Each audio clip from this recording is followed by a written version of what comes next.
Today is a very important day for the drama theater education community. It is what we called Idea Day. And I'm very proud and happy that the initiator of this important day is with us, and it's Tinti Karpinen from Finland, that we will have the possibility to hear a little later in this webinar. For us, we realized while talking in idea what would be the theme of this webinar, that the most burning and important question that we are facing in the world is still the question of peace, of compassion, empathy, tolerance, and human rights. And just because of that, we decided to name this webinar, Drama Theatre Education Builds a Peaceful and Compassionate World. I have just returned last night from Porto and Lisbon, Portugal. And as you all know, IDEA was formed 32 years ago in Porto. So it was a wonderful reconnecting with the community of drama educators there. And hopefully we will have a new member from Porto soon. I just want to say that we are sometimes not even conscious of the impact that IDEA has in the world, because sometimes we are focused in what we are doing with these online activities or what the board is doing of just running IDEA and organizing our congresses. But the impact is much stronger and the resonance is really huge in many, many countries of the world. Our voice is heard, and that is important. Our voice is heard in UNESCO through the World Alliance for Arts Education. Our voice is heard on many levels. But what is most important is that we, the grassroots practitioners, are doing every day something to promote drama theater education and to work with people of all ages and to make a better and more compassionate world. My name is Sanja Krsmanović-Tasić. I'm the president of IDEA. I am so happy and proud to be elected for the next mandate, trying to do my best to keep our association thriving, even more fruitful and even more impactful in this world. So for the very beginning, I would like to read to you the Idea Day message that I have composed for this Idea Day. It has been translated in many languages, and I'm proud to say that now we have languages posted on Facebook and Instagram from all over the world. The world is rapidly changing, and we are embracing a new era, aware of the risks, dangers, and also progress it will bring. One of the questions we were challenged to discuss by the UNESCO representative Kel Lang in our respective groups of course, drama, music, visual arts, and dance, and under the wing of our associations at the Global Arts Education WAA Summit in Athens just a month ago was leveraging digital technologies and AI responsibly, artificial intelligence responsibly. As there were many drama theater and education experts present, also from the younger generation, it was easy to find the moderator of that specific group and the reporter of the discussion that followed. I would like to quote here parts of a very elaborate and meaningful report composed by Dimitrios Theodosiou, the PhD candidate from Greece. The first quote refers to the positive side of using artificial intelligence in our field. AI can extend creative capacities in drama by generating diverse narratives, facilitating personalized learning experiences, and enabling more inclusive participation. For instance, an AI-powered program could adapt drama exercises to students of varying abilities, adjusting it to their unique abilities and intellectual abilities, empowering all learners to engage meaningfully in creative expression. AI-driven storytelling tools can also help dramatists create swiftly culturally nuanced narratives that respect the unique perspectives and traditions of various communities. Here is a quote from the report where he addresses the topic posed by Mr. Kel Lang, and that is leveraging AI responsibly. However, it's crucial that AI systems in drama respect human creativity, serving as collaborators rather than replacements. In drama education, AI should support teachers and animators by facilitating interactive environments while maintaining a focus on human relations, a core aspect of the theatrical arts.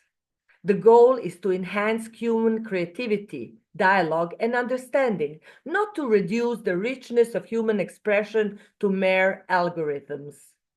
In the practice of drama education, physical presence and embodied interactions are essential. It seems that our role as of maintaining a living, breathing art education form that needs to be realized in a shared space where our exchange, expression, energy, thoughts, actions need to be created in real time will be a poignant torch of preserving humanity in its fullest form. Drama education is a powerful and transformative path towards empathy, sharing, solidarity, and peace education. These fundamental qualities of us as humans come through life in practicing, teaching, learning drama education, and only through our live interaction. The results of our joint work are always surprising and upheaving, but the process and the journey are essential as they develop us and change us profoundly. We must be aware that our role as drama educators, teachers, pedagogues, and researchers should be to monitor closely the implementation of AI in drama theater education and to defend the human involvement and supervision in its development. We are thankful for the opportunities we have created for live gatherings, such as the UNESCO conference in Abu Dhabi that was in February 2024 Beijing Congress, as well as the Global WAAE Summit in Athens in October. We look forward to our encounters in 2025, the IDEA endorsed conferences in Athens in March and Singapore in July. Nothing can replace this moment of contact, of inspiration and insight we get at such events. The human touch, embrace of friends and talks face to face. Even though technology makes life easier as with this webinar through our online meetings, to be together in one shared space is essential. We must strive to make these meetings happen and try to meet in person. Aware of the turbulent moment our world is in, we have decided to dedicate this IDEA Day again to the topic of peace and reconciliation through drama theater education, proving again and again that drama theater education can contribute to a harmonious world. Nevertheless, IDEA Day is a moment of celebration. Let us celebrate together the importance of what we do. Let us be proud of all the good we bring to the world and to the many children, young people, people of all ages whom we work with, inspiring change, healing, and building a more peaceful and compassionate world. And for this reason, I would like to again remind of the beautiful action that Tytki Karppinen shared with us of ringing the bells for drama education that later became a world action of WAAE of ringing the bells of arts education. So let us celebrate with ringing the bells for drama education all over the world. Let us celebrate IDEA Day with this webinar. And for this reason, I would like to invite our first presenter, Olafur Gudmundsson, who is the vice president, newly elected vice president of IDEA, to share with us a very interesting workshop, short workshop and presentation of how some techniques that are concentrated on the well-being of humans like Qigong and Tai Chi can help and improve our drama education practices. So Olafur, I invite you to share the screen with us and to join. Thank you, Sanja. And hi, everybody. Yes, I would like to introduce a short exercise that I'm basing on my Tai Chi and Qigong practice for over 20 years. And I find it always good to do at the beginning of a class or a workshop. So, and each class I start with this exercise, and I feel it's like grounding for the group to sort of make contact and um, understanding and look at each other and connect to themselves and the space around them and the elements. So it is something that I wanted to share because I've been inspired by this and I'm doing it every day now in each class. And I want to just that we do it is sort of like a practical exercise that we will do all together. And then afterwards, I will show a short video that I took from a warm-up in a class. Then where we do this exercise, you know, as a warm-up and introduction into the class. So I want to ask you to all of you to stand up, and I hope you can see me here. You will only see part of me, but I will speak through the exercise. So just want you to stand up and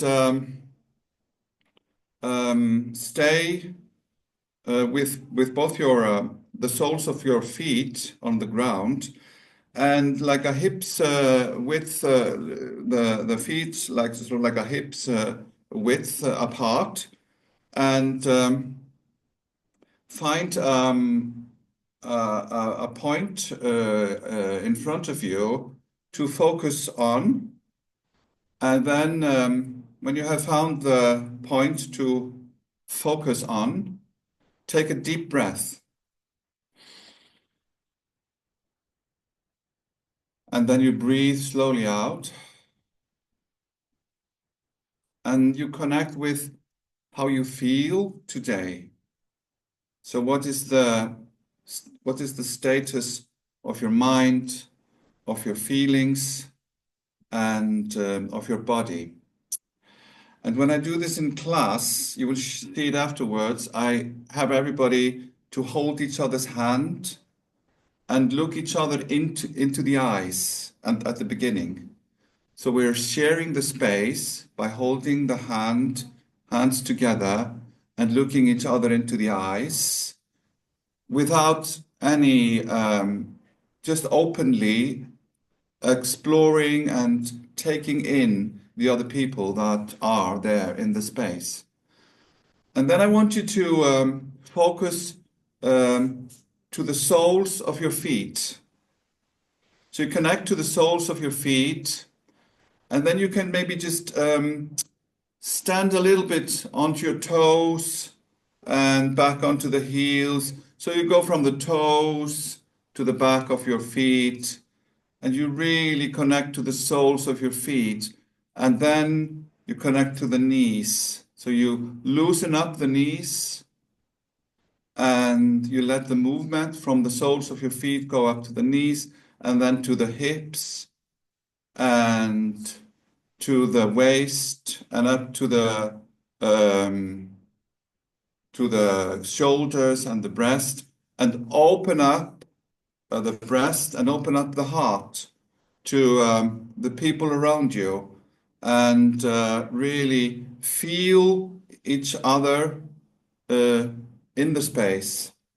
And then you move the knees, and you move the hips, and you move the waist, and then connect to the shoulders, and you move the shoulders and the neck, so you connect to the head. And you're up to the head, and then you have the connection to the top of your head and to the soles of your feet. And you are standing between heaven and earth.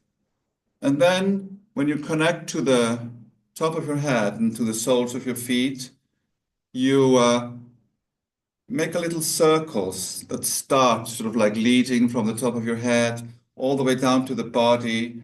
And then you are like making the circles on the soles of your feet. Be aware of how you touch the earth and how this connection to the top of the head is creating a relaxation. You open up the breast, open up the heart, and you relax the shoulders as you do this.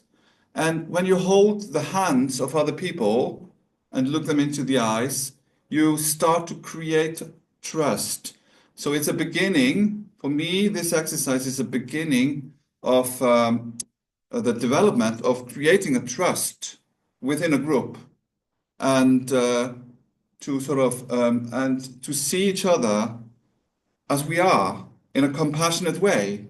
We are all different, but we are also all the same.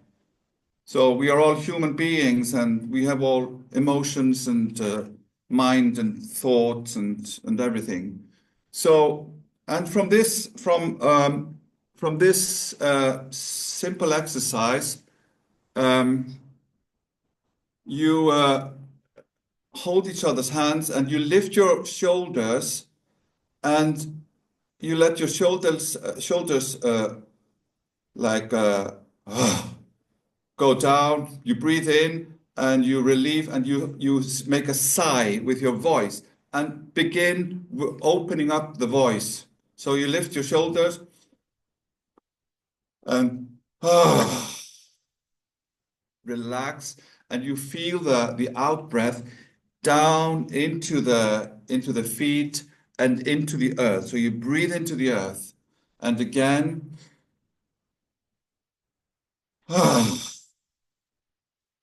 you feel the connection to the earth, and slowly we start to connect to the voice and open up the voice in a relaxed way to connect to the vocal cords and the breathing, and slowly connecting to the voice and building on from that.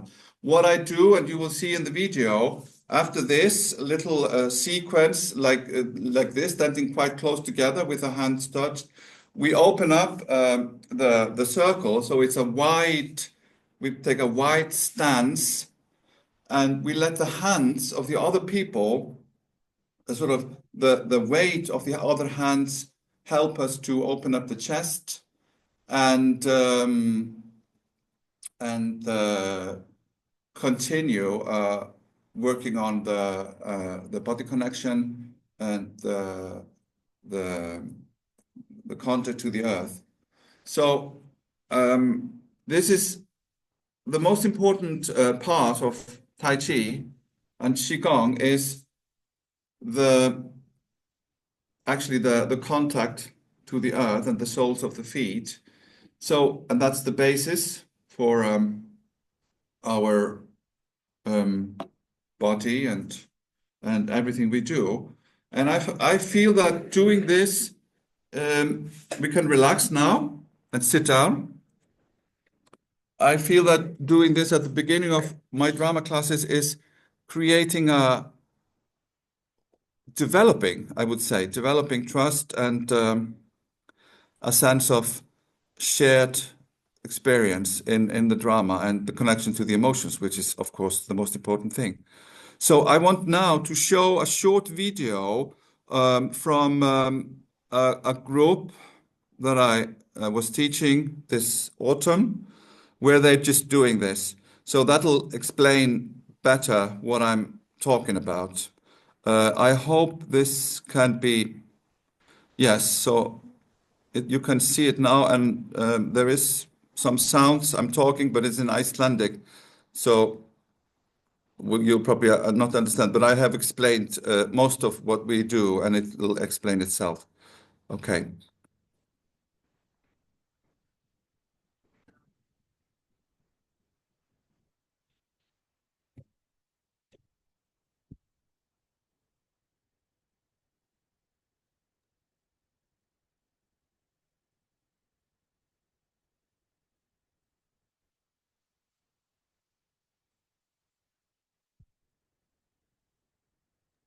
Olafur, can you share the sound?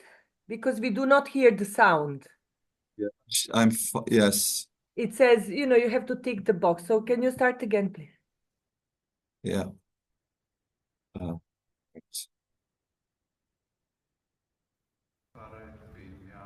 Not again. Sorry. Now we Now hear. you can hear. Yeah, good.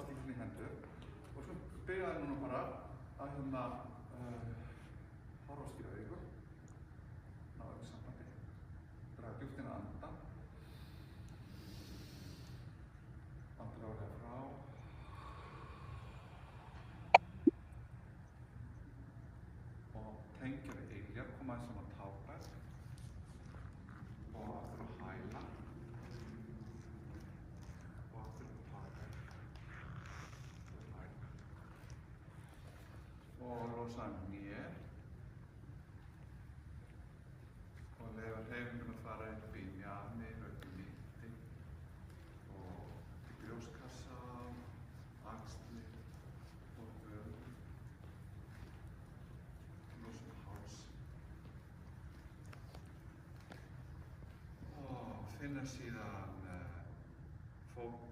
beina athyglinni að hvirflinum og iljónum og tekur síðan hring með iljum fram á táberg, hlið aftur á hæl, draga djúpt inn andann, andvarpa.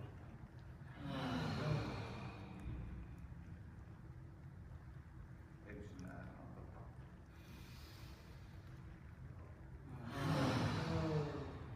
Stikkum hring.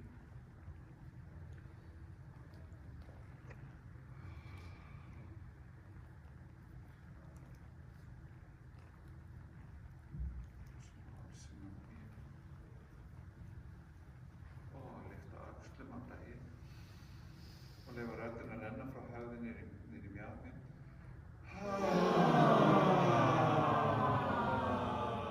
Tengja við hné og ilja einu sinni enn.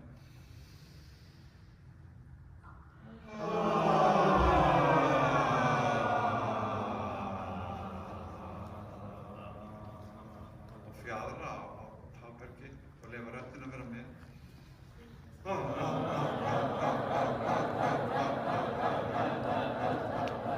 Og losa mjaðminn. Bak og mjótt bak og sparka aðeins. Anda inn og andvarpa.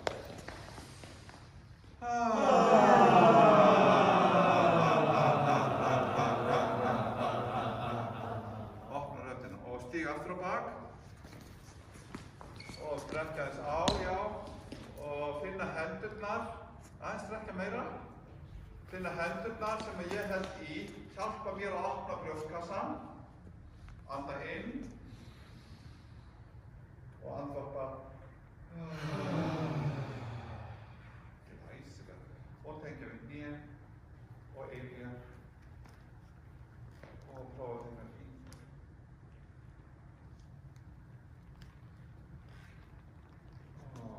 Þetta þarf maður aðeins að finna bara ballanspunktinn og laga sig inn í aðstæðuna, inn í stöðuna.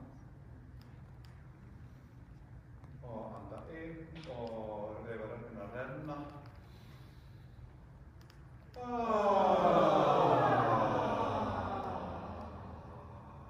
Og segja ha.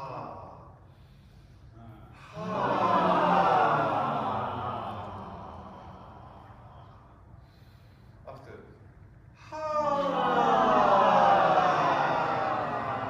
Já, og til hliðanna. Og stórt skref. Beygja sig í hnjánum.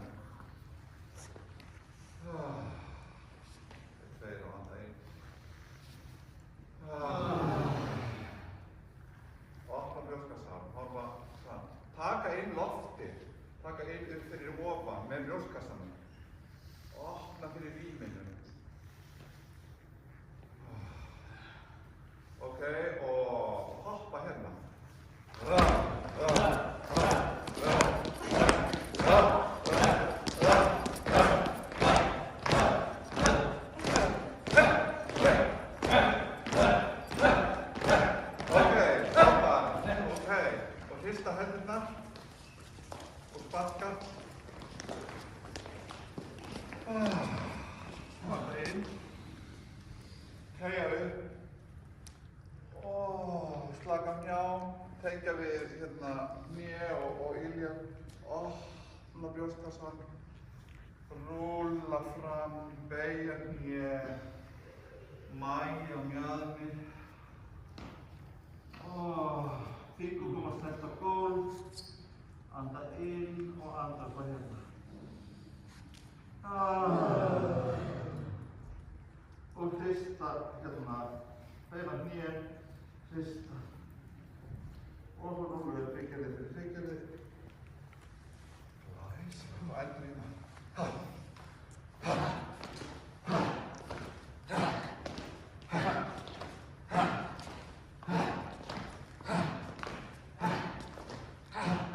Og takk grímið.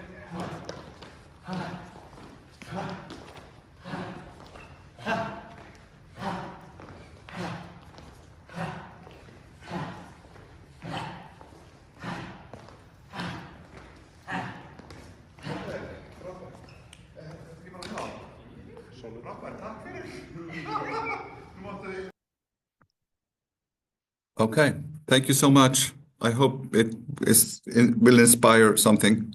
Thank you.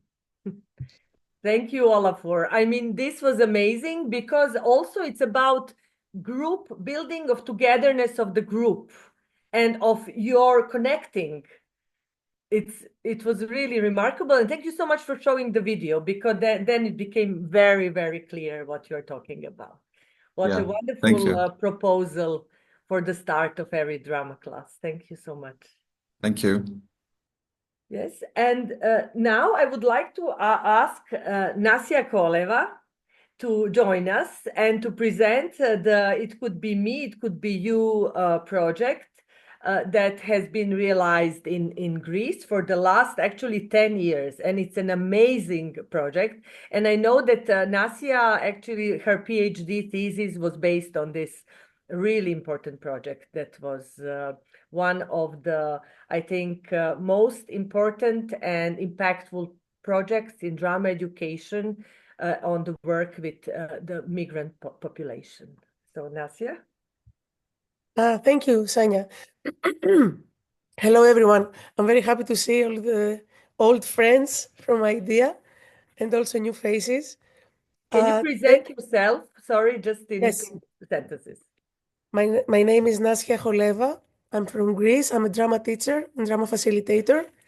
And in the last few years, I completed my PhD thesis, parts of which I would like to share with you today. So just to clarify, I am not going to present the It Could Be Me, It Could Be You program to you.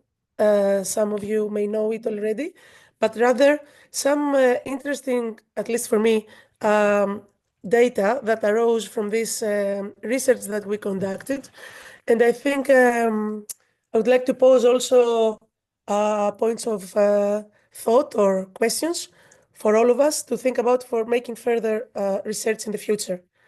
So It Could Be Me, It Could Be You was a program that was created in 2015. There was a huge refugee wave in coming through Greece, through the Aegean Sea, mainly from Turkey.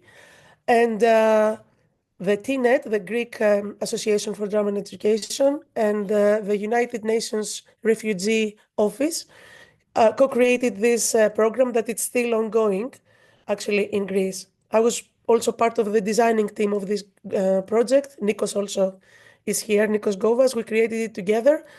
And among other, its activities were mainly in-service teachers training on how to use drama in dealing with human rights issues and refugee issues with their groups, and advocate for human rights and inclusivity. Also, there were student-related activities, student festivals, and so on. But today I would like to talk and focus more on teachers training on drama and how they can multiply and cultivate a culture and create a culture in their groups around human rights and inclusivity using drama in the process. Is it okay if I share my screen? Yes. Okay, let me just bear with me in a moment because I had a problem with my computer and I'm going to share my screen through Google Drive. Sorry about that.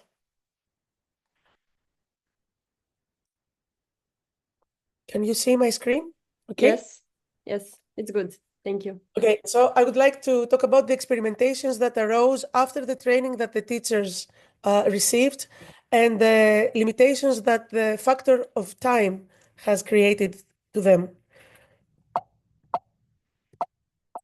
Oh, am I moving to the next? Okay, so these are some of the images that were passing in front of our eyes in Greece back in 2015, where about 1 million of people were seeking refuge in within the European borders. It was very hectic period, and as educators and as drama educators, we felt that we needed to do something. Thus, we created this program in TNET. So, talking about human rights education, it's mainly, I don't want to tire you today, but mainly we need to bear in mind that there are 3 axons, if we are not familiar with that. So, education about human rights should be teaching about what the rights are and what bodies and what frameworks protect them. Also, we should teach through respecting human rights. So we should maintain procedures that are respectful to everybody in the group, individually and collectively, including us as facilitators. And also create opportunities to advocate for human rights and empowering our students and participants to protect and to maintain a human rights environment and culture. According to the UN, this human rights education is a lifelong process that concerns all ages. Use languages such as the arts, and also it is mentioned the responsibility of teachers around the world in cultivating this culture of human rights. And the arts are also suggested as a desirable and suitable language in that procedure, and I think this concerns us as IDEA members. I'm not going to talk about the theater drama pedagogy procedures because we are all familiar with those, but our research showed that all these 3 axons of human rights education are very suitably served within a drama workshop because we do focus and we do go in depth in the key elements that we talk about. So participants could really feel and understand deeply what human rights are if we use drama methods. Also, the procedures that the drama workshops follow are democratic and respectful to everybody's personal space and identity and also collective work. And also, we all know about the empowering factor of the drama workshop. Boal also calls it a rehearsal for life. So drama workshop could be a space for people to experiment in a safe environment and try out different conditions where human rights are either protected or challenged. So in our research that I would like to talk about today, I would like to focus on 4 main factors. Focused on human rights could enhance the participant teachers' levels of knowledge in human rights education and in drama as well, because most of them did not have any previous drama teaching. If this workshop could enhance their levels of readiness to apply and to implement these new methods in their teaching when they focused on human rights, if the time as a factor impact their levels of readiness to implement all this, and also how the teachers who participated in this, in this workshop, how did they regard their new role in teaching human rights elements through drama?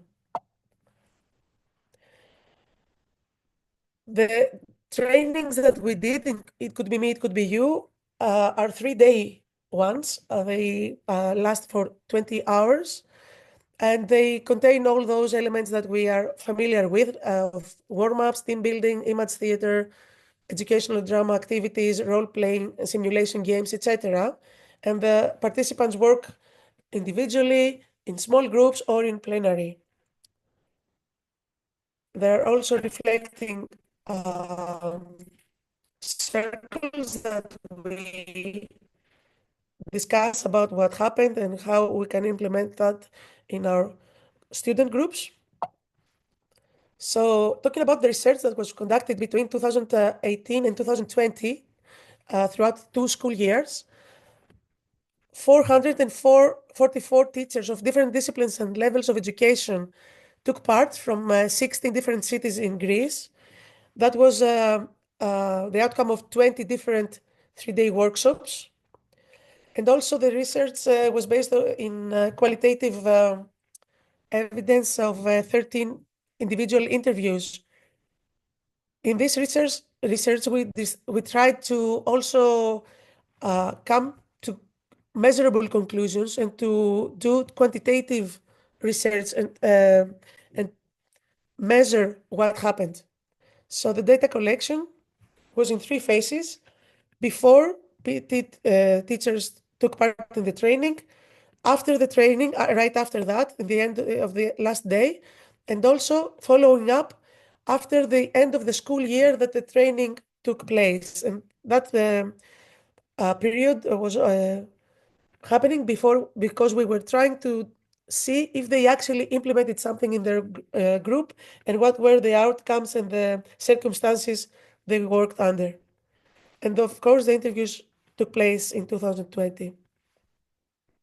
The data analysis happened through SPSS, Statistical Analysis Program, and NVivo for the thematical analysis of the interviews. So the findings, first of all, there was a statistically significant rise in participants' level of knowledge after the seminar, after the training, both on human rights education elements and on drama pedagogical elements. They felt more confident in both those factors. Also, the participants had a statistically significant rise in their readiness to implement new approaches, dramatic approaches in their human rights teachings after the training. They felt very confident, most of them, with themselves.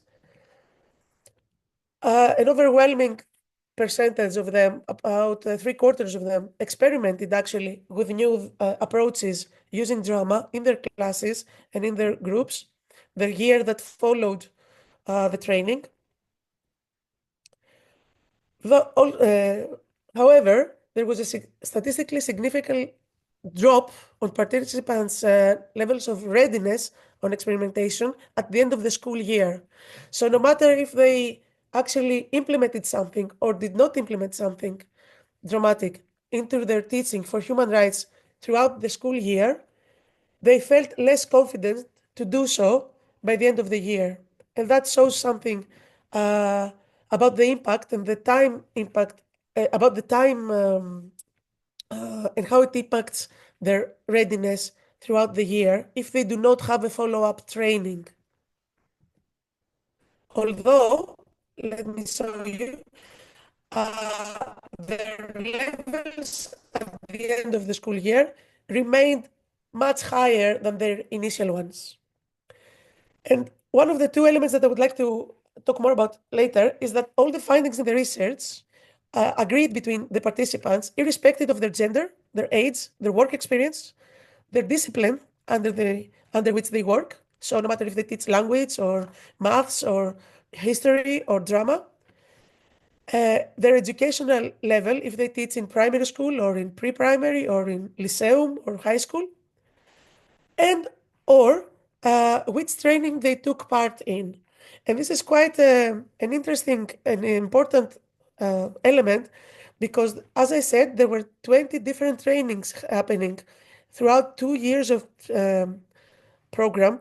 The second year was 2019 and 2020, where COVID happened, And after February, teachers went on teaching through Zoom and through WebEx, and still there were no significant,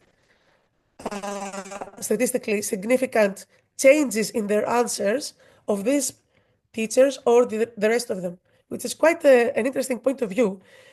Also, if we take into account that in these 20 different trainings that happened in 16 different cities, the training groups, the trainers, changed. So it was not the same number of people training all of them, but different combinations of the program's trainers did all these trainings. The trainings, of course, had the same structure and the same program. Also, this finding was backed up strongly by preliminary research that we conducted within the same program 2 years earlier. The first 3 years of the program in 33 different trainings in over 20 cities in Greece, which is quite extraordinary if we see that all these answers are quite homogeneous. This is a small depiction of which elements the teachers who implemented elements of their training actually tried out in their groups, and these are by order of most common used ones. So we can see that the warm-ups are much easier to implement rather than using educational materials for initiating human rights, as we see in the bottom of this depiction. Now, the teachers who implemented drama approaches to their teaching of human rights regarded their new role as having quite a few new and interesting elements. One of them is the intercultural approach to the group and how the procedures they adopted allowed for all voices to be heard. Also, they talked about regular applications and how significant they are in allowing for time for internal shifts and developments to happen within their participants, their students. Also, they talked about getting involved themselves in new procedures and new discussions and new dialogues, and how it was important for them to be ready to shift their own opinions as well and develop themselves. And they talked also about the flexibility and preparation as the two main significant points that they needed to adopt as educators.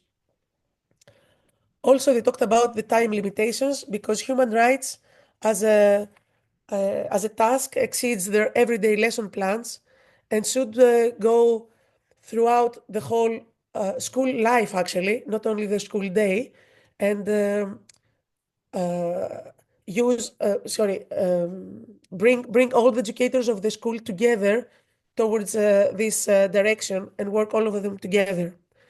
They also talked about a strong moral compass that they should have on their own before they go and teach all these elements, and how it should be really deeply inside them, the belief of how important the human rights education is.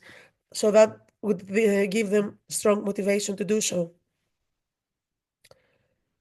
So two main points I would like to discuss, and actually I would actually like to discuss it, so I would leave it for the discussion period in the end of our session today. What would be the most suitable model of drama involvement in teaching human rights? Because the 20-hour training that we tried with teachers showed its barriers and its limitations.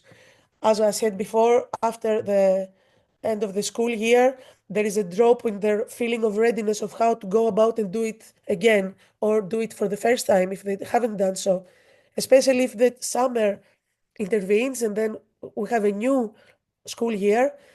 We can understand that these levels drop more. So they need the follow-up training or some sort of different involvement of drama training in their professional life.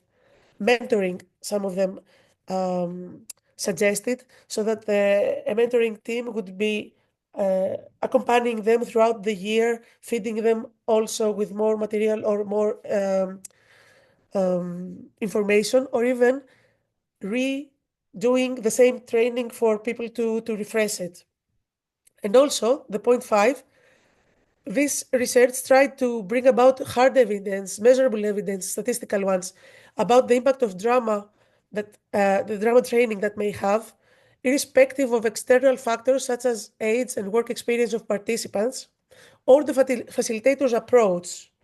So I would like to suggest that maybe we should try and find an idea. Sanya, we have discussed this about it already.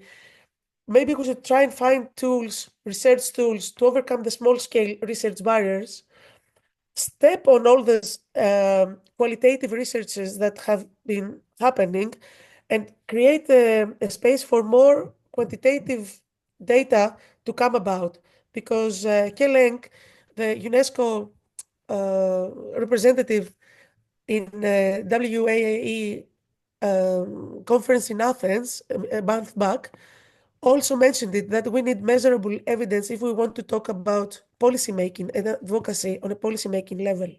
So this is my suggestion to the discussion later. Thank you, Nasia. Thank you so much for your presentation. And actually, I think we should make a very special and separate webinar with on these themes. And already we had a wonderful workshop by Peter Duffy that actually presented also different research tools for drama education that could be used. I can say that what is essential is that we have to be aware of the importance of research, because this is the proof that we have. And with research, we can knock on doors and make drama education develop and get funding also, I can say. So thank you so much for your very, very good presentation. And I'm very much aware of the project. We have been following it for years, and it's a remarkable project, really. There will be more on this project on the conference in Athens in March, because the whole conference is somehow a dedication of the 10 years of this project. So I hope many of us will come to Athens and meet you in person. Thank you, Nasia, again. Thank you. I would like to now introduce Robin Pascoe, our past immediate president. And it would be very interesting to hear what he wants to tell us about the transformative nature of drama education. I had the pleasure to hear him and his colleague present this project in Athens, and I think it's really interesting, and many of us should join it. So, Robin, the floor is yours.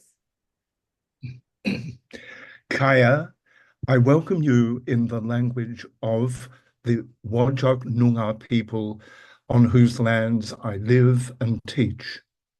And I want to pay respects to the knowledges that are shared from leaders past, present, emerging, and future, because I think it's important in the spirit of what we are talking about in this Idea Day that we remind ourselves that we are part of a long tradition of sharing and understanding and learning from each other.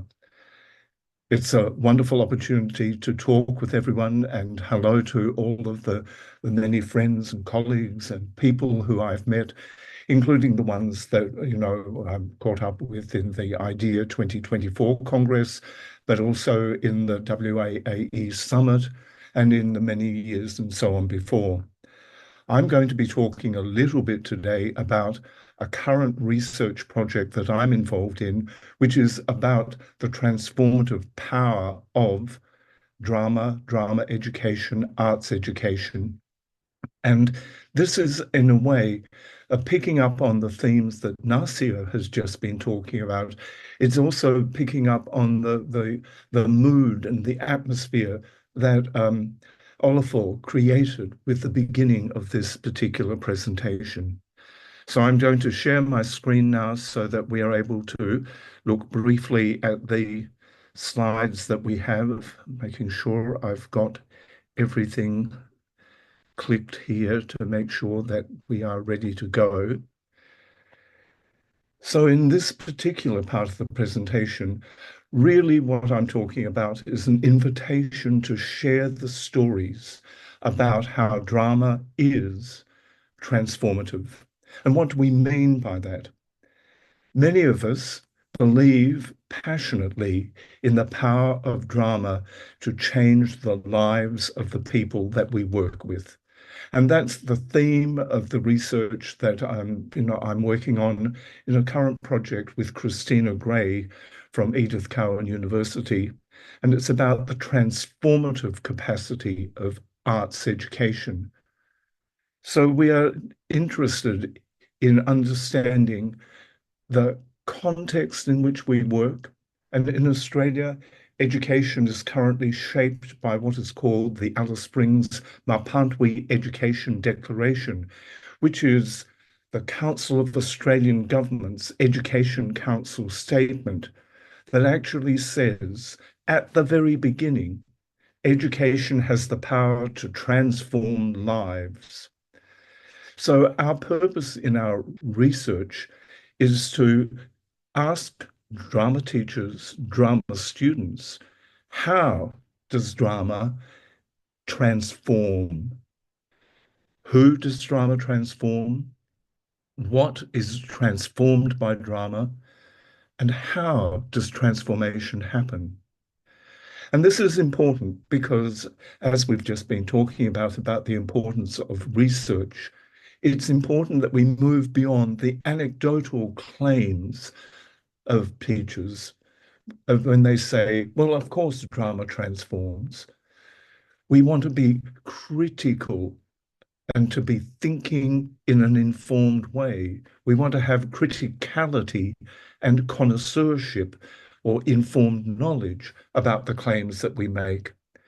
And we want to be thinking about how this is important for reaffirming and redirecting drama teacher education, because that's also part of our work.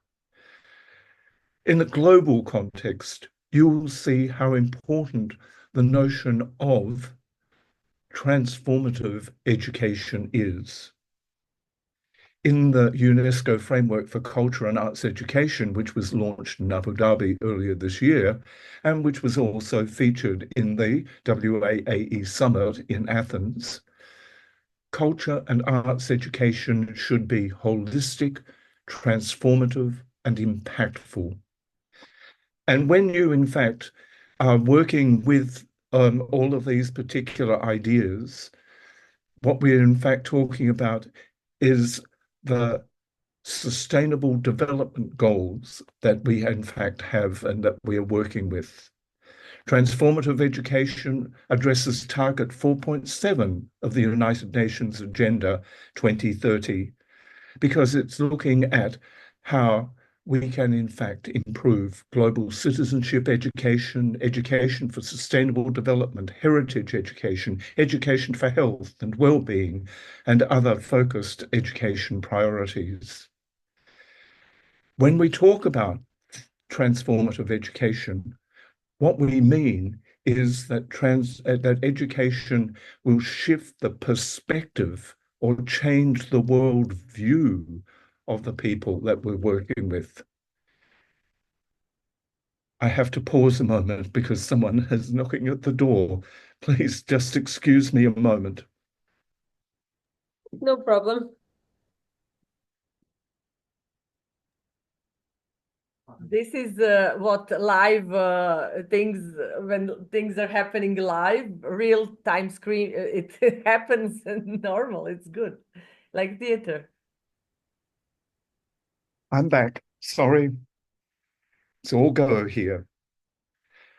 So, transformative education is something that we know about, that we've talked about, but what does it mean in terms of drama education? We have been talking with young student teachers. We've been talking with experienced teachers. We have been talking with as many people as we can, because we particularly want to ask for their stories about transformation, the transformational potential of drama education. Rachel, who's the girl in the picture there, said, through drama, I was no longer just being the loud person in the back of the class, but stepping into what was eventually a leadership role. Drama helped me put the puzzle pieces of adolescence together. Isaac, in the middle there, said, when I couldn't fit in other classrooms or subjects in drama, I found my fit. And Braden there, so it says, drama asks students to question concepts. And you don't get that in the chem class, only in the drama class. So there are three types of transformation that is emerging from this research. It's just beginning. We've tried to find out more as we go, but basically there is personal transformation, there's social transformation through building community and building ensemble. And already in the presentations, we've seen evidence of how we build ensemble and how important that is. And also in the It Could Be You, It Could Be Me project, it's about transforming attitudes and values through challenging ideas. So transformational drama education shifts the habits of mind, the perspectives through which knowledge is experienced. When we make drama, when we take on a role, we explore situation imaginatively and creatively. That requires stepping into someone else's shoes. That's a form of transformation.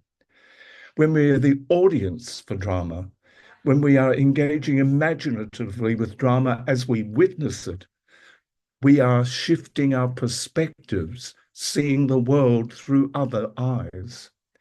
And in teaching drama, it calls on this skillful interweaving of the personal, the social, the political, and the cultural that requires a blending of the cognitive, the sensory, the affective experiences that are ultimately aesthetic and human.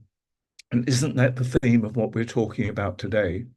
As Maxine Greene said, making us wide awake to the world. So drama teaching that provokes transformational learning does all of these things that are flashing up on the screen there, building rapport and relationships, building communities of learning, is an empathy enriching, provides safe spaces that can be purposefully risky and challenging radically, mind challenging. All of these things are what we're discovering, again, what we've known intuitively about drama and drama education and its transformative impact. So to move to the next part, we want to, Christina and I, want to again share the invitation we shared in the WAE Summit in Athens. We also shared this invitation in the Drama Australia, Drama New Zealand conference that was in Wellington. And we hope to invite people to share with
So that's our invitation.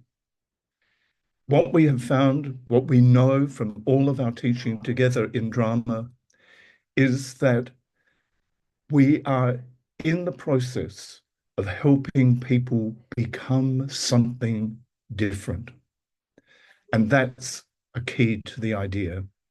And Braden, who was one of those people that I showed you the image of before, he told us the learning in drama doesn't finish when you complete the drama class. So if you have stories about drama transformation, and I want to thank all of the people who have already sent us stories, and I particularly thank the people from Greece who, have been sending us their stories, as well as from other parts and from the people that we're interviewing, the people that we're talking with here in Australia and in New Zealand. But this is an invitation to the wide world. Please send us your stories. Tell us the stories about how drama transforms. Who is transformed? What is transformed? How does the transformation happen? Because we think that this is an important idea that's been around before, but that needs to be refocused. So I will stop sharing at this particular point. I thank you for the opportunity to share this, and I look forward to you sending lots of stories about drama as transformation. Thank you, you. Robin. Thank you so much for this presentation. Just to remind ourselves that, as Nasia was mentioning, hard evidence, that K. Lang and UNESCO wants hard evidence.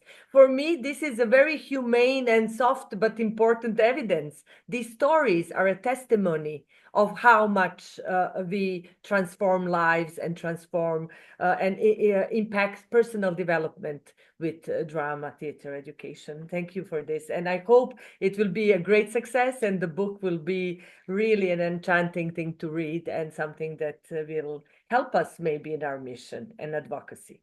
So thank you again. I would like to now invite a very special person in the world of IDEA and drama theater education, the one who initiated this very special day, the 27th of November, as IDEA Day, and this is Tintti Karppinen. So Tintti, can you please open your camera and just say a few words, present yourself, and then present what does it mean to you and what you can share with us considering drama, theater, and education in the mission for peace education.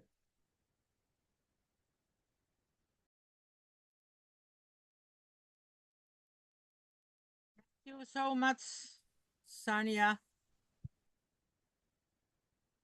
Thank you, Tintti. We can see you. Can you speak? Can you speak a little louder so that we can hear you? I have now some problems with this. Okay. Okay. Can you hear me now? Yes. Yes. Fine. Okay. Thank you so much for your kind words, Sanja. And I am more than happy that there are so many people again reminding us about the importance of drama theatre in education. You know that it is the whole of my and all others' life who are here now. And I can tell you that just before this started, this webinar, I got a message from our National Theatre. I sent them a kind invitation to tell about IDEA Day today, because the head of our National Theatre is having an interview at 5 o'clock. And I asked him to tell about this. And of course, I reminded about ringing the bells. He has got Fidea bell to ring because he is our member of honor. What I have recently been doing for drama and peace education is that when I have seen a good piece of theatre, which I have seen several ones, I sent after one, it was a play written by Daniel Meyer from Argentina, South America. And it is a monologue about a young man who fell in love and who will be in prison because of a wrong statement from a very racist relative of that young girl. Very well done play. So I sent a message to our Finnish government and I asked, because you have this campaign against racism, can you please all ministers go to this theater and look at this performance to really feel what does it mean in one person's or human being's life, this racism. What can it mean? Because this was a very good example of it. And I promised that if you come out from the theater disappointed, I will pay your ticket. I have not paid any tickets. No one has asked me to pay their tickets, but I have got lovely feedback from several people that it was one of the best plays this autumn in Helsinki. So this is my, how I call it, sticking nails into people's minds strategy to work for reminding them about the importance of drama.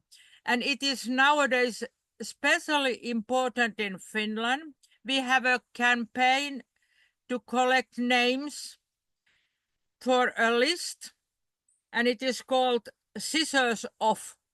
So we must cut away, there is a, how could I say it? They try to take money off from arts education, plenty of money. So theaters, musicians, authors, all are in troubles if they take that big sums away from the support. So then there is now a campaign, Scissors Off from that money. And they read it aloud after every theater performance and ask people, please go and sign this appeal. And this is what I am spreading as well, as much as I can. I am still continuing this campaign. I have promised that I will stop my work when all children have drama in schools and there is peace in the world. And you know that there is plenty of work to be done. But I became so optimistic when I got a lovely feedback from a big boss of an institute. And he wrote me when I sent him my appeal about how to get all the leaders in this world to go together and decide not to put money into weapons, but into the real enemies like climate change and diseases and all these. And I wrote him that I am so naive and idealistic. And I sent him this, and he wrote me back, Tintti, today idealism is the only realism. It gave me plenty of optimism and courage, as well as all other feedbacks. So please, my message nowadays is to remind about this really powerful way how we can, in drama and theater education, remind people how similar we all human beings are.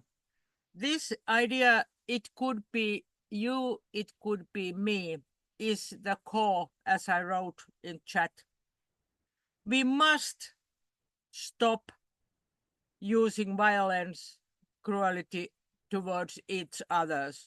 We must work together. Otherwise, there will be no future. But I am still optimistic I am only now 78, so there is plenty of work to be done, and I will do it as long as I can. Thank you so much, all of you. And now I will ring this bell.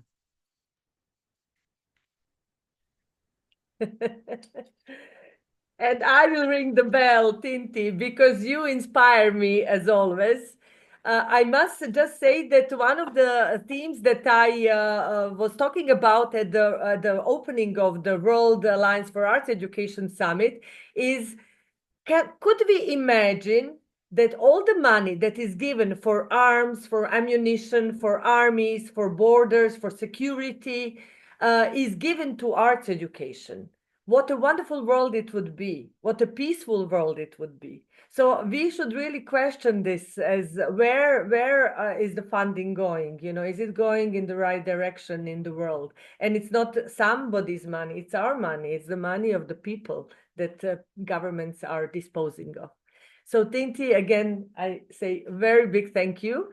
And I want to continue now that we have our dear colleague and friend, Cariad Astels, who is also a member of IDEA, but also from UNIMA. And we, in the next two presentations, there will be a lot talk about drama, education, and puppetry. I think this is something that is very actual, very important, and something that we can use as a tool for a peace and a compassionate world. So Cariad, the floor is yours.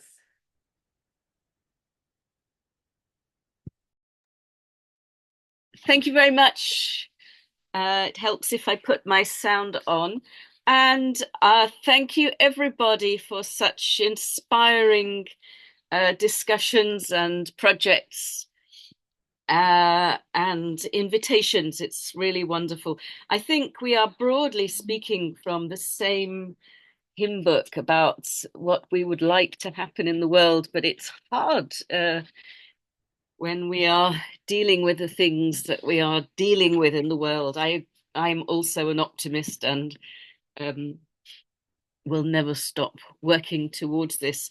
So I'm a puppetry practitioner and teacher and trainer using puppetry in education and in other contexts. And I'm also one of the vice presidents of the International Puppetry Association, UNIMA.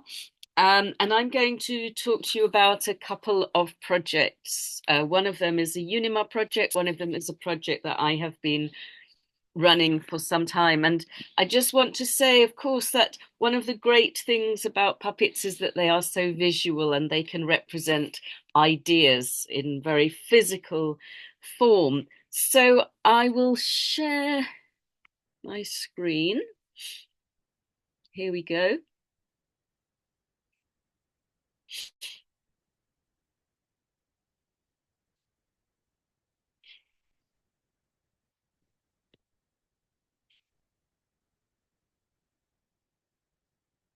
And I assume that you can now see that. So I'm going to talk briefly about the something that is called the UNIMA Collaboratorium, which is a project that has been running for a little over 2 years now as part of the current activities of International UNIMA. The Collaboratorium is a project that brings together different UNIMA centers in different countries, in different regions across the world. And the aim of the Collaboratorium, which is a word that has been created, is to use puppetry to build peace. The last Collaboratorium that I went to was in Mostar in Bosnia and Herzegovina in September this year. And the photograph on the left that you can see is a photograph from that project taking place on the old bridge of Mostar, which, as some of you will know, was destroyed during the war, the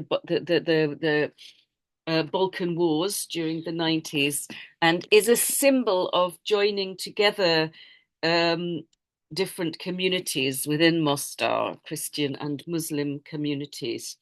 So it's very important that people are standing on that bridge. And the image on the right is a couple of heads who are very different, shaking hands and becoming friends.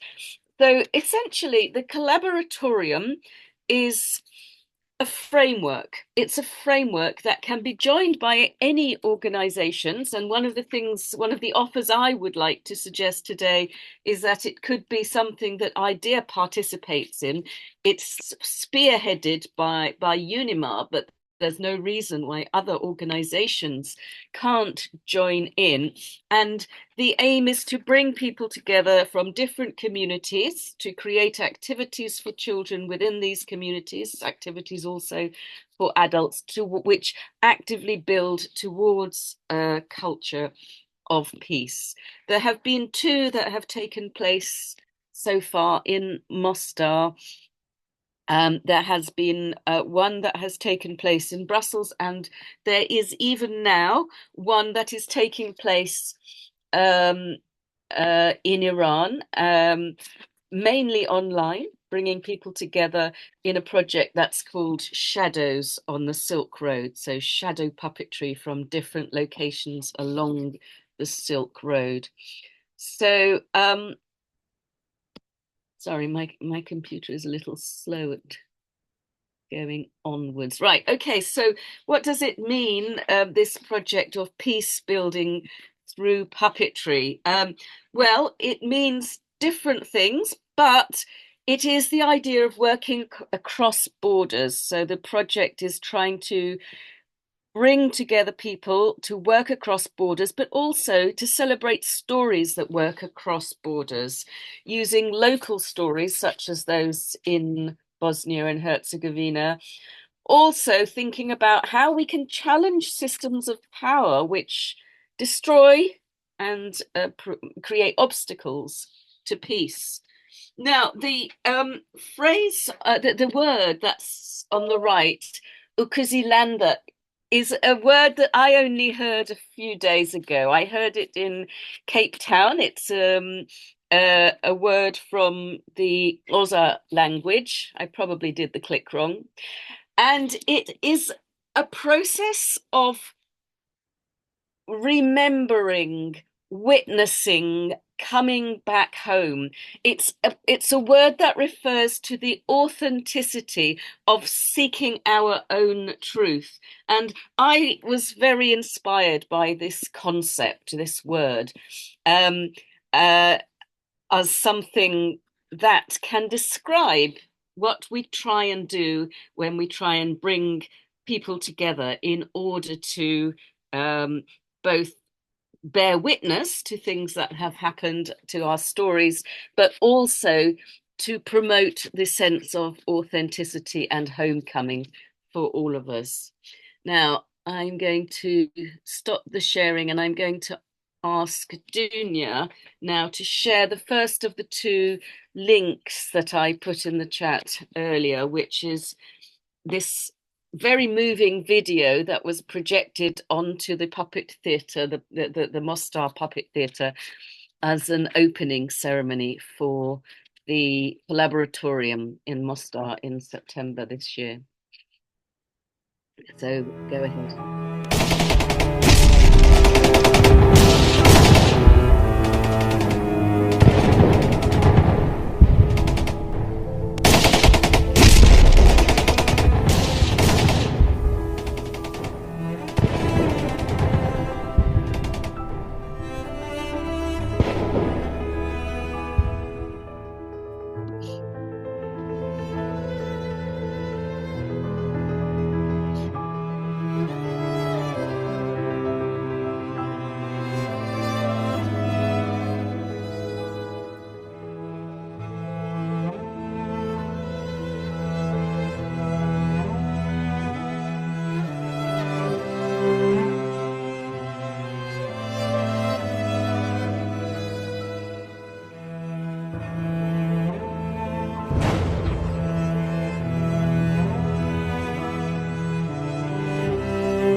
Thank you. Thank you very much. Yeah. Okay, so I will go back to my PowerPoint. As you can see, this is a very sort of visually impactful video, which is about the importance of from violence, building something that is togetherness, community, collaboration, and light. And what I forgot to say earlier is that this took place on the International Day of Peace, the 21st of September, which is the same day every year. And it was important that it took place on that day. So as part of the Collaboratorium, there have been daily workshops with local children building material, which is about building peace visions of the future, building solidarity, building collaboration, and about awareness of the situations facing children in other parts of the world. This project in Mostar was called Winds at Our Backs, and the children that you can see created a performance which was aimed to send a message to children in Brazil who had experienced homelessness and difficulties because of the flooding that took place earlier in the year in Brazil. So now I'd like Dunya to share the second video, which is of this work, Winds at Our Backs.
you. The video is around 12 minutes long, but because of a limited amount of time, I'm just showing you a taster of that. So let me just go back to the PowerPoint now.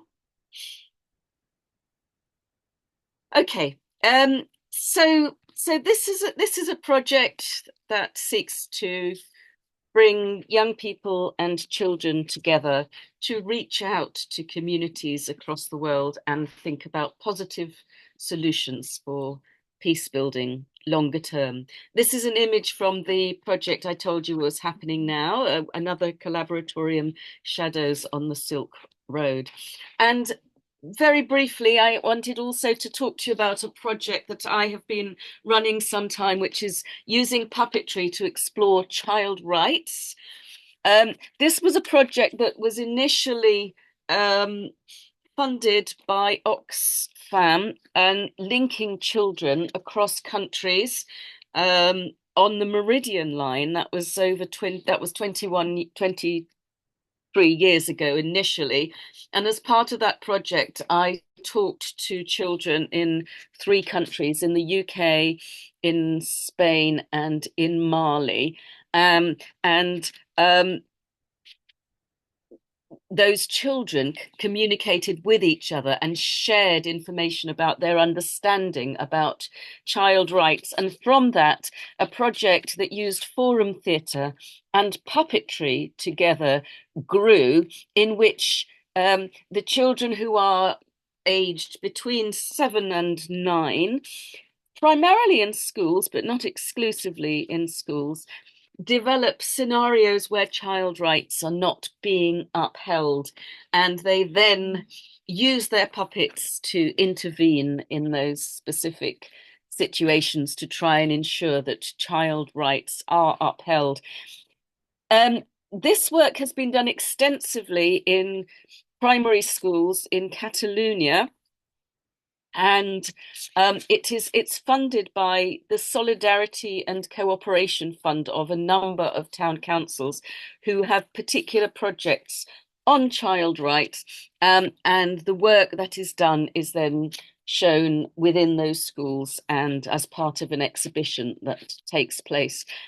The schools themselves don't have to pay for this work. It is something that is provided by the town councils, which I think is wonderful. So as a result, I think in those particular communities, the children in the participating organizations are very, very familiar with the concept of child rights, and also familiar with possible approaches to understanding child rights and how they might be implemented and put into practice.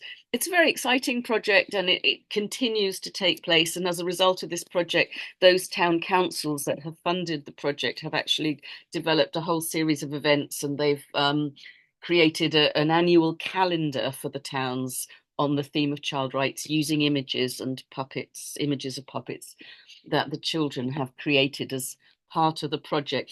What I enjoy about this project is this collaboration between puppets intervening in situations which are both realistic and metaphorical through the use of these 2 very different forms, puppetry and child rights. So if anyone wants to know any more about those, or if anyone would be interested in developing a joint collaboration to create a new collaboratorium, then please get in touch with me. And I'm just, yes, I will just say these are 2 important areas in the building of peace, is to work with community, but also to work with the idea of spirit. And I'm going to finish by just telling you about a conference that is taking place next May on the theme of borders, and how about puppetry across borders, which might be physical or they might be conceptual. The call for papers, if anyone is interested in sending in a proposal for a paper, and I know that Konstantina is going to be talking about the herds. I think this is a wonderful puppetry project that is going to be crossing borders. that call for proposals is on the Unimar website, and I will put that link in the chat very shortly as well. So I think my time is more than up. So thank you very much, everybody, for listening, and I hope that's also been of interest to you. Thank you, Cariad. And also thank you very much for being one of the keynote speakers at our Congress in Beijing. It was really a pleasure to listen to you, and you inspired many, many people on that Congress. For me, it was very touching. I recognized the photograph of Mostar from the first minute, as I have been performing there, traveling there in the peace mission in my part of the world. And the work that the Youth Theater of Mostar and the Center for Drama Education from Mostar is doing is remarkable. Also in peace building, because unfortunately it is still a divided city, and many artists and educators work to make it different, but it is a long process. Thank you so much. I now want to move on to the last very interesting presentation that will proceed. As actually Cariad said, it's Constantina and Yolanda Markopoulou that will present a project that hopefully it will also have IDEA as one of the partners, associate partners, that can help, because it has a very important educational program that involves drama education as its part. So I will give now the floor to them, and let's hear more about the project, The Herds. Okay, hello to everyone. My name is Yolanda Markopoulou. I'm based in Athens, Greece, and together with Konstantina Georgiou, we're going to be running the education program, education production of The Herds, a new project that we will talk to you in a while.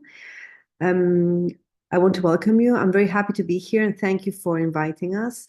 Our history with the network of education, theater education, runs back in another project of the same team, a project of the Walk Productions called Little Amal. And I think a lot of you may have heard about it or have participated in it, because it has been really a public, it has been in so many countries, in so many cities. And of course, in Greece, we had the luck to collaborate with Nikos Govas and all the Greek educators and teams that created amazing works for the Walk with Little Amal. And after this success of this project, the team of the Walk Productions goes to their new work, which is a public art and climate action work. It's called The Herds. And I would like to introduce you to Alice Evans, who is here with us. And she's the associate producer, one of the associate producers of The Herds and Little Amal. And maybe you want to tell us more about how the whole idea developed and get us into the project a bit before we go into the education part. Thank you. Thanks, Yolanda. Hello, everyone. It's really lovely to be here. I am Alice. As Yolanda said, I'm the associate producer, and I'm in a team with artistic director Amir Nizar-Zwebi and the producers of the Walk Productions, who are Tracy Seaward and David Lan, who developed the Walk Productions, which is has developed Little Amal, which many of you may know, and now going on to The Herds.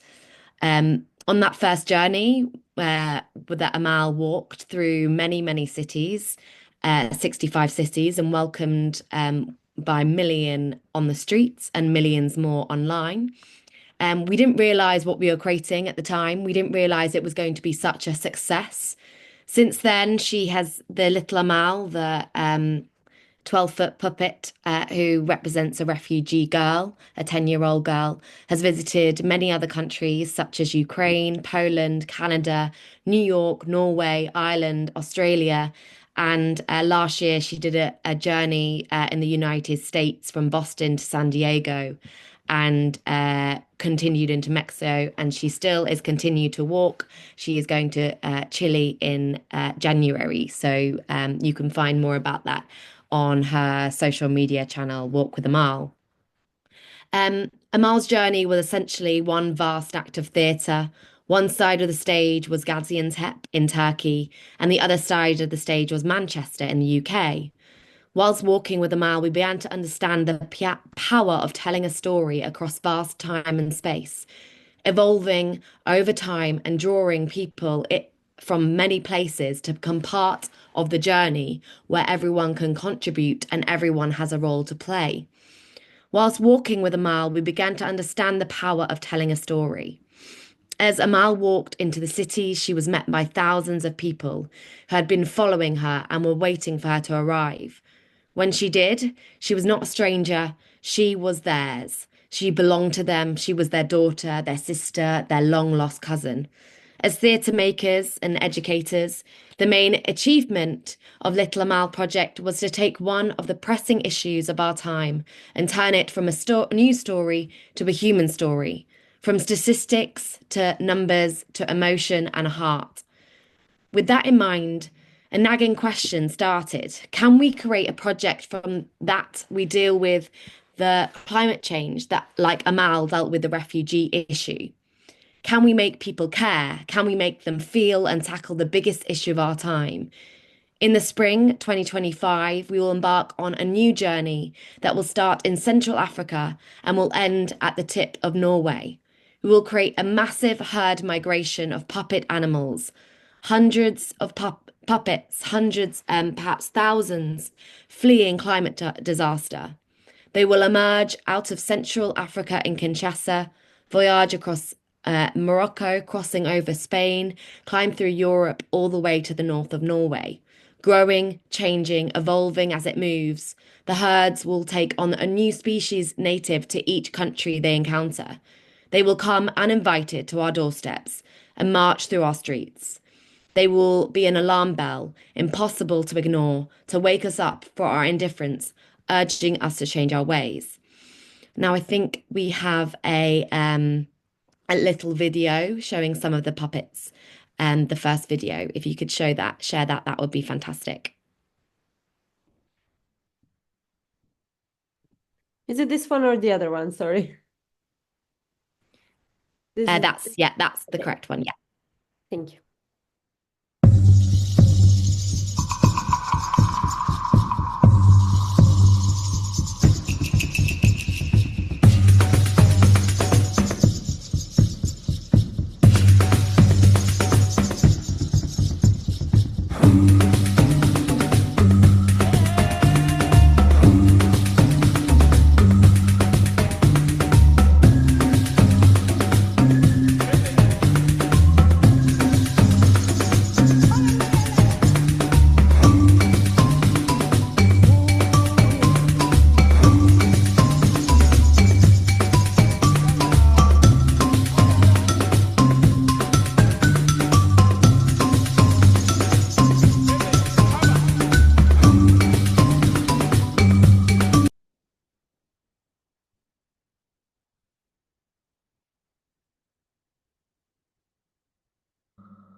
Yeah, that gives you kind of an overall look into the project. We've been developing this project for 3 years, and we believe that it really can make a difference and change. We have a big education department and program that Yolanda and Konstantina will tell you about shortly. And animals are nature's great early warning system. In each city along our route, we will invite leading arts institutions to create their own unique artistic response to the herds of animals taking over their streets. We will work with the top artists in Africa and Europe to create unforgettable moments of dystopian calamity. Imagine a vast philharmonic orchestra performing an exquisite symphony in a piazza as the herd comes running. Do they attempt to keep playing? Do they try to find shelter? What happens to culture when the natural world breaks down? And what is left when the chaos has passed? Broken cellos and scattered score sheets. The herds will happen to us, around us, on top of us, crashing through cities where the impact of climate disaster may still be possible to ignore. Remind us that we are one tissue, that underneath a thin layer of concrete there is life. a whole ecosystem unseen to us that we ignore. It is wild, it is vivacious and uncontrollable. The animals will take over our streets, over the familiar, over the immediate. We imagine that the herd will become a story of humanity losing control, of the wildness of nature overwhelming civilization, but also a story of what is left behind, what remains when the dust settles, and what we have learned. As storytellers, we know people are moved into action because they care, and nothing cracks the wall of indifference more than beauty. It becomes something that is yours, that you will lose, that is worth fighting for. We are working with an amazing design team from South Africa, that is called Ukwanda, who are creating dozens of species out of recyclable and reusable and easily sourced materials. And we also have a short video showing the work that they are doing in the workshop. And that's the second video.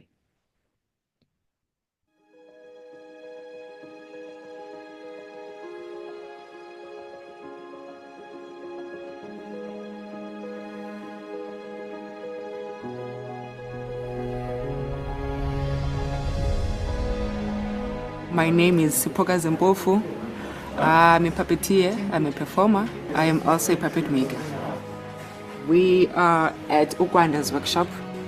The project is the collaboration between Ukwanda and the work. We are busy making the prototype of a kudu.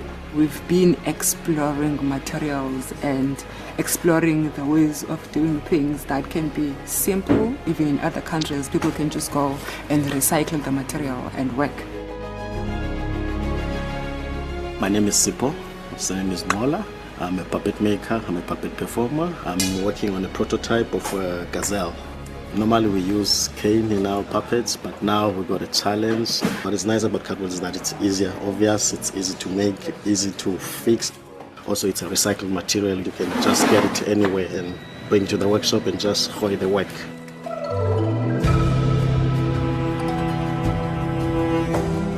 My name is Luyanda Nokodwane.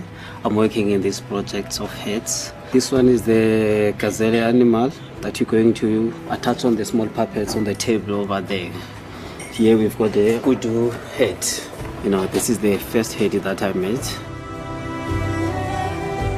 This is a moment within a context of a much bigger project, which is the herds created by the Walk Productions. In the spring of 25, we plan to walk with hundreds of animals from Central Africa all the way to Norway. So this is our first animal out of hundreds of animals that we will design.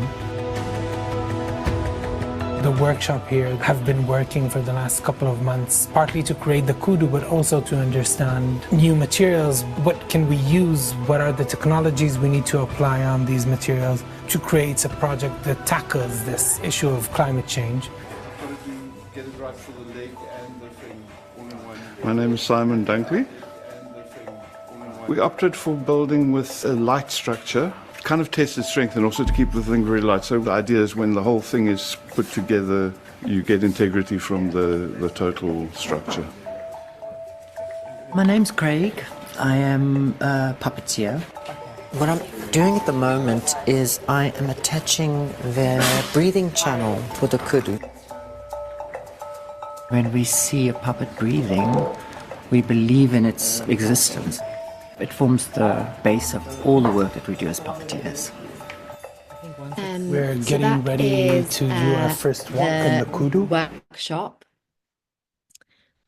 that you saw there. And a project of this size cannot happen without many partners across the route and also beyond. So we ask for ideas and also partnerships, friends, to come on board and help us with this vast project that will be happening and starting next year.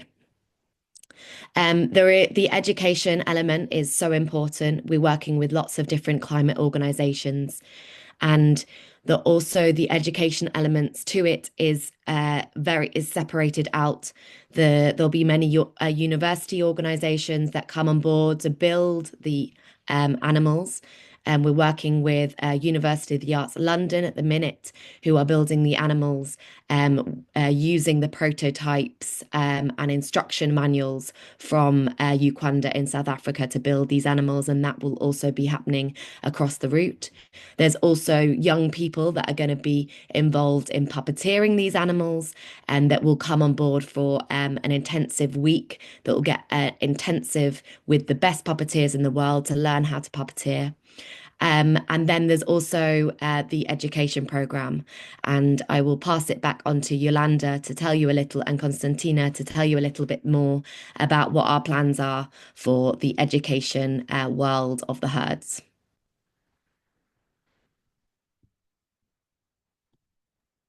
Okay, Konstantina, do you want to go on your part? Hello, everyone. Yes, of course. I am Konstantina Georgiou. I am also based in Athens. I am the education producer together with Yolanda for the herds.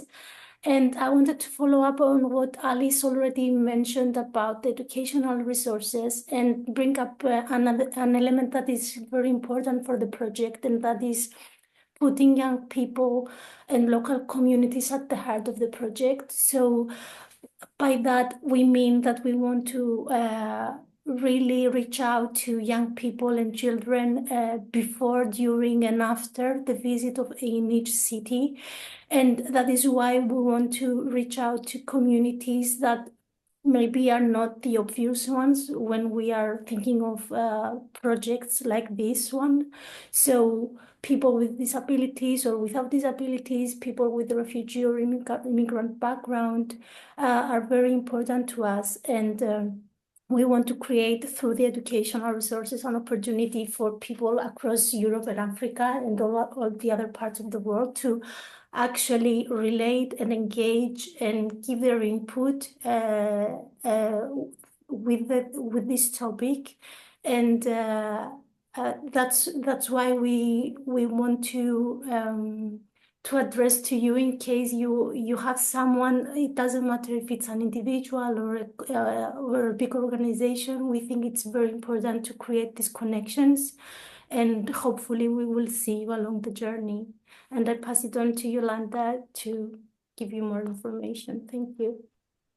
I mean, what happened with Amal, with the Walk with Amal, going back to that, is that we created a book, like an activity book, that was very, very important for people to have somewhere to start from, to work from, like educators, like all of you, people who work in theater, or they work in the arts in general, and puppetry, of course. You could have like a base to communicate all the theme with the students. So the same thing we're doing now with the herds. We're creating like a book, basically, that it's going to be ready hopefully by February, that we will be able to send it to all of you, and you can engage with the students. It's going to be a book that will be for young ages, like 4 to 5 until teenagers. They will be able to, with different activities, theatrical, art, puppetry, will be able to learn and about the animals, the characters that are involved in the herds, like the different habitats they have. And through that, we can actually tap into all the environmental issues, but in a way that you meet the characters, and through the characters, you engage with the environment itself. And that's also a very important part of the project, that you have the actual animals arriving in the cities, running through your town. In the same way, they can come into a classroom, they can come into your imagination, and you can actually improvise through this book that will give you basic guidelines. So basically, having idea, and all of you as partners, it's very important, so we can actually spread the word and actually send you this material, and you can take it also a step further. And we also want to say thank you also to Cariad, because I think Unima also, which is a partner of IDEA, is a very important can be a very important partner in that. And all of us together, like you say, connecting people, we can engage. So we'll come back to you with more. I want to thank you very much for listening to us. If you have any questions, we're here. And of course, Sanya can and give our information out. Thank you.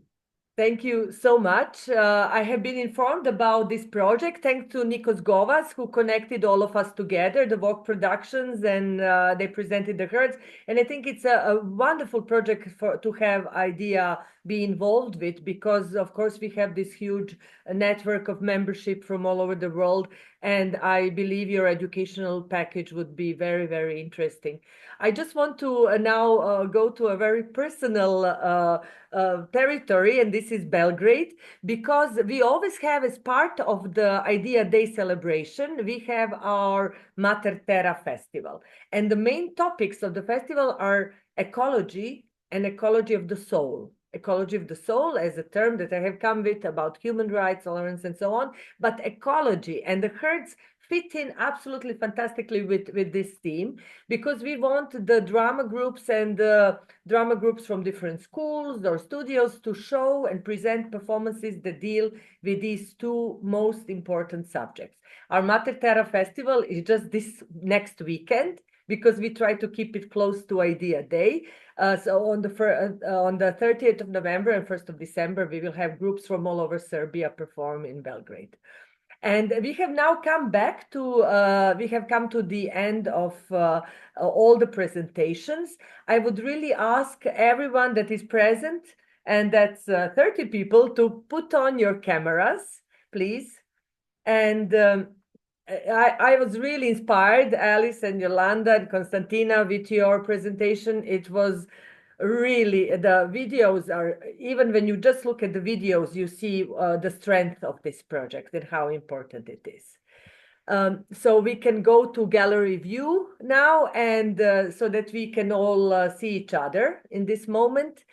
And if you have any comments or questions, this is the moment. We do not have too much time, but of course, I hope you won't mind that we prolong a bit this webinar, because all the presentations were so inspiring and interesting. It was nice to hear them. Sometimes we have the presentations of all people present, but I believe we do not have time because there are quite a lot of us present. So just if you want, just do the raise your hand, and the floor is yours to ask a question or to give a comment on what you have seen and heard during this webinar. Is there anybody who would like to say something?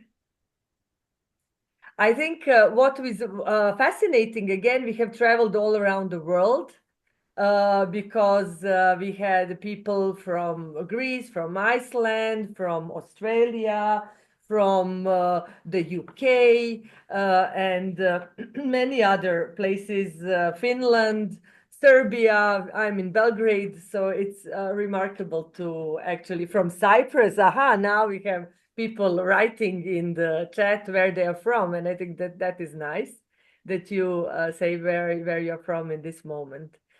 I think for me, it was very interesting that we had different examples. We had an example of research. We have example of different practices.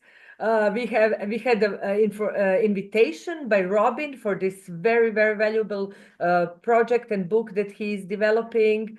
I think there are many interactions that we can think about. And also, Tinti reminded us how important it is to be also activist and political and think about how we can change maybe the world and the environment, and maybe at least soften this situation that we are in, because it is a very drastic situation and we have to be conscious of it.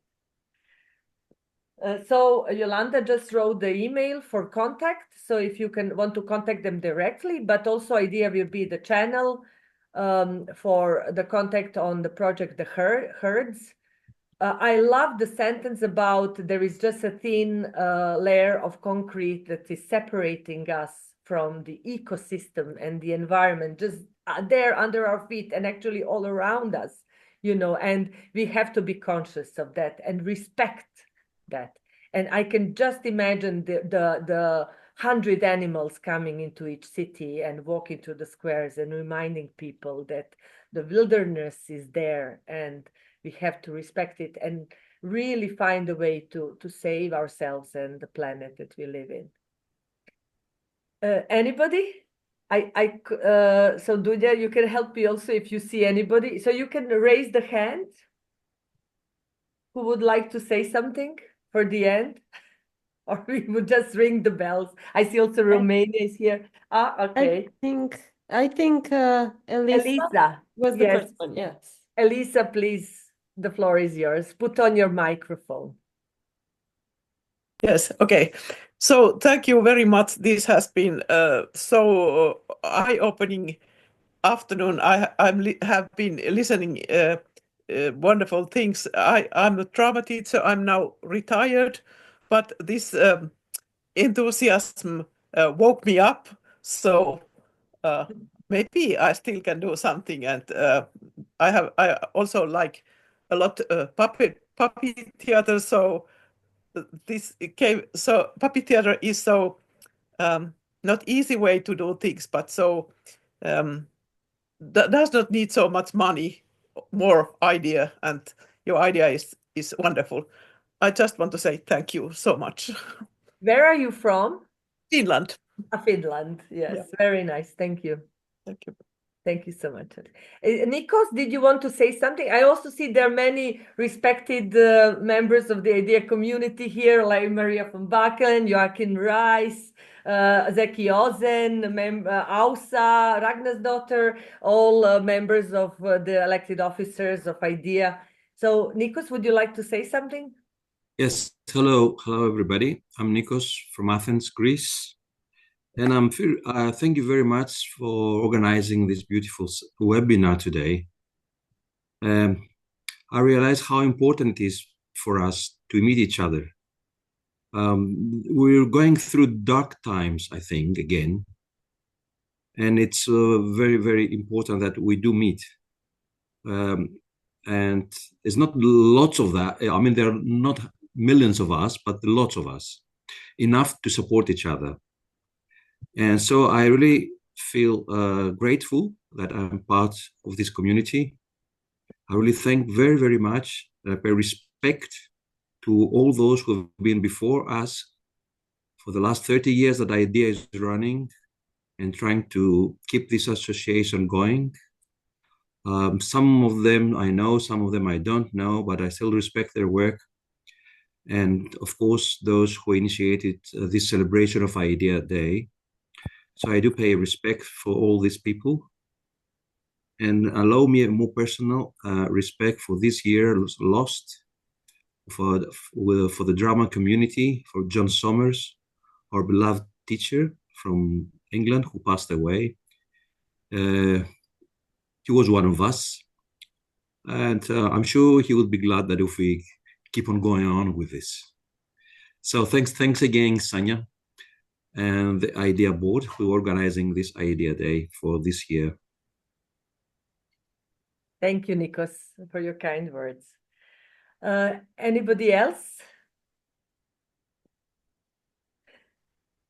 Also, I see Dagmar is here from our accountancy committee. Sorry, I cannot see the whole, all the participants. I have to move.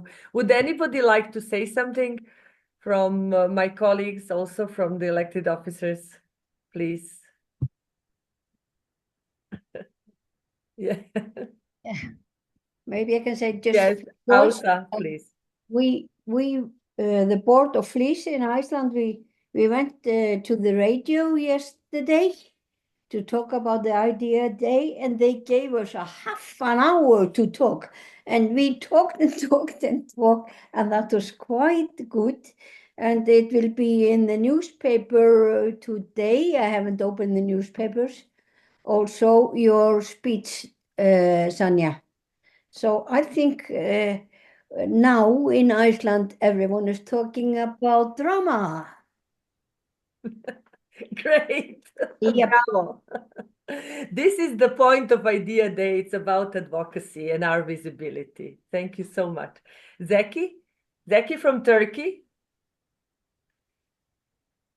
And our director of research also. Hello, everyone. Hope you're all fine and everything goes all right on your side. Sorry about my voice.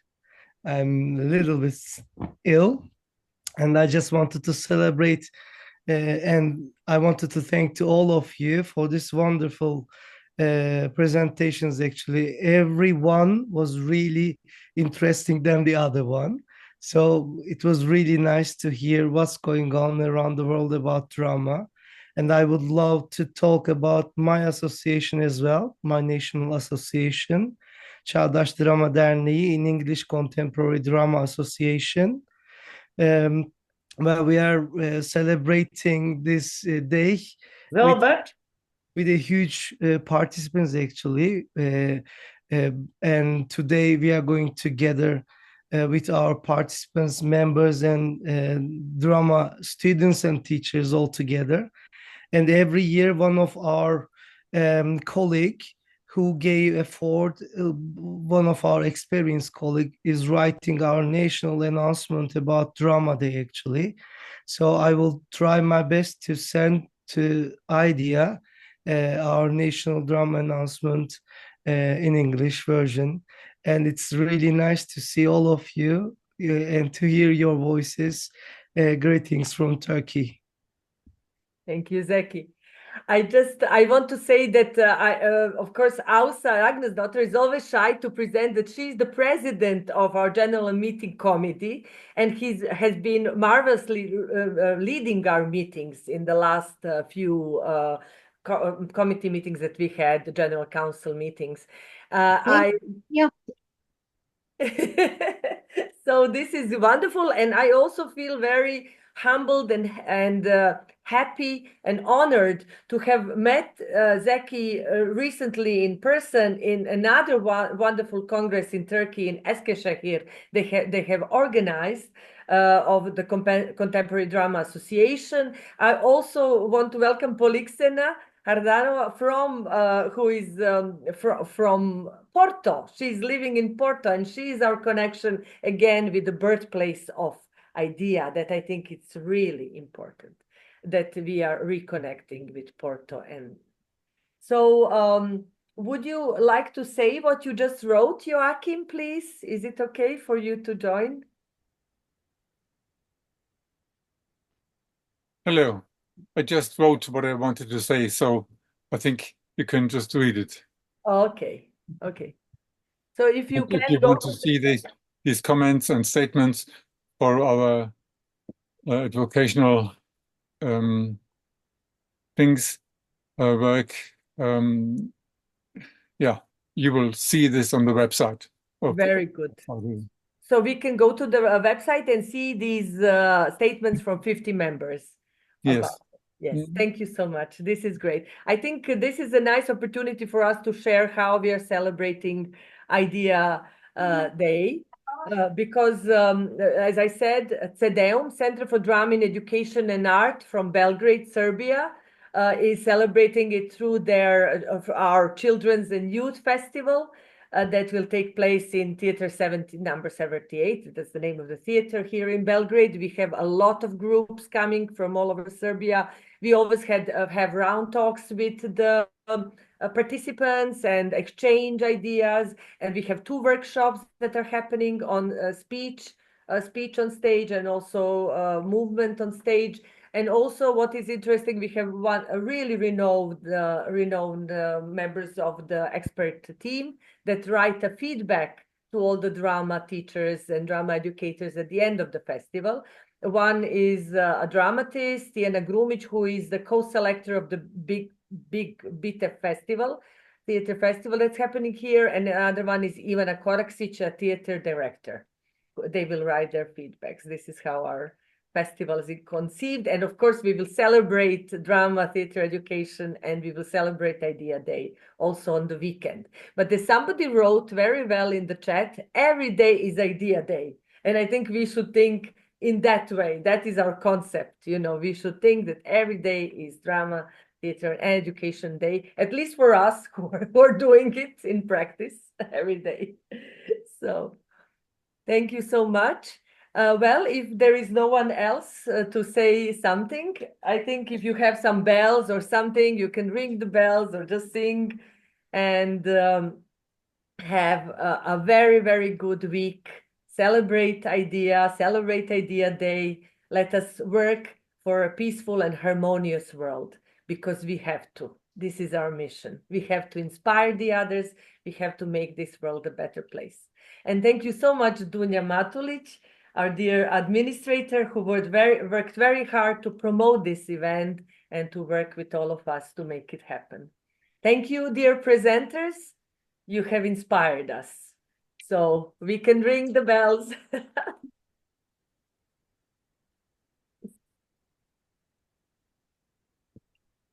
Hopefully see you soon. Goodbye. See you soon. Bye. Goodbye. Thank you. Bye-bye. Thank you. Bye-bye.